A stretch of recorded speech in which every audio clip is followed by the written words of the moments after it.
Tomato curry preparation. Roast చేసుకున్న paneer pieces, tomato puree, కస్తూరి మెంతి, curd, salt, కొత్తిమీర, స్ప్రింగ్ ఆనియన్, పుదీనా, మెంతి మసాలాస్, పసుపు, కారం. పెట్టి అందులో ఆయిల్ వేసి సాజీరా, బగారా ఆకులు, ఆనియన్ పేస్ట్ వేసాను. అందులో వేసాను, మెంతి వేసాను, కొంచెం కర్డ్ కూడా యాడ్ చేస్తున్నాను.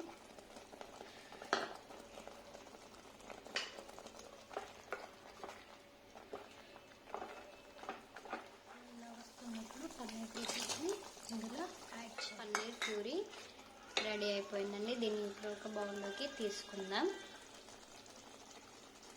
టమాటో పన్నీర్ ప్యూరీ రెడీ అయిపోయిందండి. మీరు ఒకసారి ట్రై చేసి చూడండి టేస్ట్ ఎలా ఉందో. నా ఛానల్ని కొత్తగా చూస్తున్న వాళ్ళైతే సబ్స్క్రైబ్ చేసుకోండి, షేర్ చేయండి, లైక్ చేయండి, సబ్స్క్రైబ్ చేయండి. Bye bye.